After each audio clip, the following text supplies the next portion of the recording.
নমস্কার বন্ধুরা, welcome to my channel Bengali food thali. আশা করি সকলে সুস্থ আছেন, ভালো আছেন। আজ আমি তৈরি করছি দহি বড়া।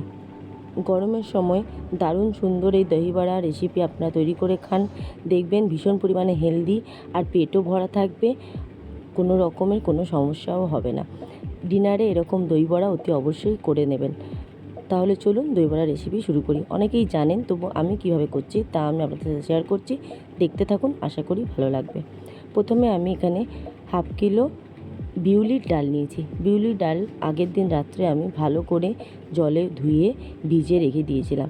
ওভারনাইট ভিজিয়ে রেখে দিয়েছিলাম। আপনারা চাইলে 6 থেকে 7 ঘন্টা ভিজে রাখতে পারেন। সকালে ভেজালে দুপুরবেলা আপনারা পেস্ট করে নেবেন। দেখুন সারা রাত ভিজে যাবার পর কত সুন্দর ফুলে উঠেছে। খুব ভালোভাবে ধুয়ে পরিষ্কার করে নিয়েছি। আবার তারপরে ছেঁকে ছেঁকে দিয়ে দিলাম মিক্সি জারে। আমি কিন্তু কোনো রকমের জল দিচ্ছি না। আপনারা পরিমাণ মতো বুঝে, যদি দেখেন মিক্সি জারটা ঘুরছে না, তাহলে সামান্য পরিমাণে জল দেবেন। আমি এই সময় লবণ দিয়ে দিচ্ছি, কারণ তাহলে খুব ভালো মতো লবণটা চারদিকে মিশে যাবে। লবণ দিয়ে খুব ভালো মতো পেস্ট করে নিলাম। এইভাবে সব আমি বিউলির ডাল পেস্ট করে নিলাম।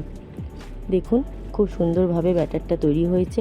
একটু গোটা গোটা আছে, একদম মিহি করিনি, সামান্য একটু গোটা গোটা রেখেছি। তাতে বেশ সুন্দরভাবে ডালগুলো একটা একটা করে যখন মুখে পড়বে খুব ভালো লাগবে। সমস্ত আমার বিউলির ডাল পেস্ট করা হয়ে গেছে। এরপর ওপর থেকে দিয়ে দিলাম সামান্য পরিমাণে মৌরি। আপনারা কাঁচা লঙ্কা আর আদা দিয়েও পেস্ট করতে পারেন। আমি কাঁচা লঙ্কা আদাটা দিইনি। এবার মৌরি দিয়ে খুব ভালো মতো খুব সুন্দরভাবে ফেটিয়ে নিচ্ছি। যত বেশি ফেটাবেন তত সুন্দর কিন্তু ফ্লাফি হবে। যত বেশি ফেটাবেন তত সুন্দর ফ্লাফি হবে, আর বড়াগুলো খুব সুন্দরভাবে ভেতরটা নরম তুলতুলে হবে। দেখুন এইভাবে আমি অল্প একটুখানি ব্যাটার নিয়ে জলের মধ্যে দিচ্ছি। ভেসে উঠছে ঠিকই, কিন্তু একটু সময় লাগছে। তাই আমি আলতো হাতে খুব সুন্দরভাবে আরেকটু ফেটিয়ে নিলাম। ফেটিয়ে নেওয়ার পর আবারও সামান্য ব্যাটার নিয়ে জলে দেব। দেখুন জলে দিলাম, খুব তাড়াতাড়ি এটা জল থেকে ভেসে উঠলো। এরপরেই বুঝতে হবে ব্যাটারটা আমাদের পারফেক্ট তৈরি হয়ে গেছে। এরপর কড়াই সাদা তেল গরম করে তার মধ্যে একে একে বড়ার আকারে সব ব্যাটার আমি দিয়ে দিচ্ছি। দিয়ে খুব সুন্দরভাবে বড়ার মতো করে ভেজে নেব। এই সময় গ্যাস লো টু মিডিয়াম ফ্লেমে থাকবে। গ্যাস খুব বেশি বাড়াবেন না, তাহলে ওপরটা লালচে হয়ে যাবে ঠিকই, ভেতরটা কিন্তু সেদ্ধ হবে না। তাই গ্যাস লো টু মিডিয়াম ফ্লেমেই রাখতে হবে। যতবার বড়া দেবেন ততবার হাতটা একটু ধুয়ে নেবেন, তাহলে বড়াগুলোর হাতে জড়িয়ে যাবে না। বেশ সুন্দরভাবে একটা দিক ভাজা হয়ে গেছে। এবার বড়াগুলো উল্টে দিচ্ছি। খুব সুন্দরভাবে বড়াগুলো কিন্তু তেল থেকে ছেড়ে ওপর দিকে চলে এসেছে, আর খুব সুন্দরভাবে ভাজাও হয়ে যাচ্ছে। সমস্ত বড়া আমার ভাজা হয়ে গেছে। দুটোর দিক বেশ লালচে করে ভেজে নিয়েছি। খুব বেশি লালচে না, হালকা ব্রাউনি কালার এসে গেছে। এরপর বড়াগুলো আমি তুলে নিলাম। সমস্ত বড়া ভাজা হয়ে গেছে। এরপর বড়াগুলো নিয়ে সাদা নর্মাল জলে, রুম টেম্পারেচার জলে সবকটা বড়া আমি দিয়ে দিলাম। দিয়ে মিনিট 2 রেখে দেবো।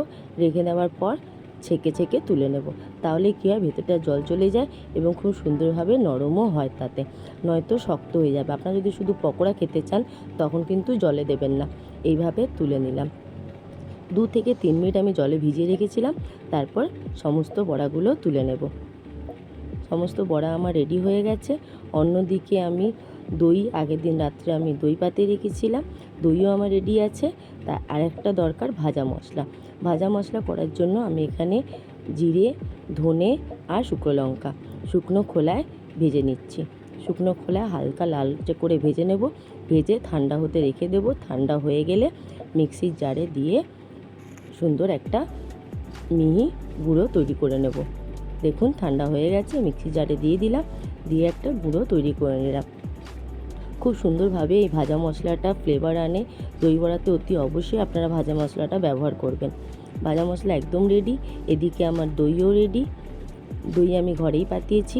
দইয়ের মধ্যে দিয়ে দিলাম 1 কাপ পরিমাণ চিনি, আর দিচ্ছি 1 টেবিল চামচ বিট লবণ। আপনারা পরিমাণ মতো বুঝে দেবেন, কম বেশি মিষ্টি যেরকম খান সেরকম দেবেন।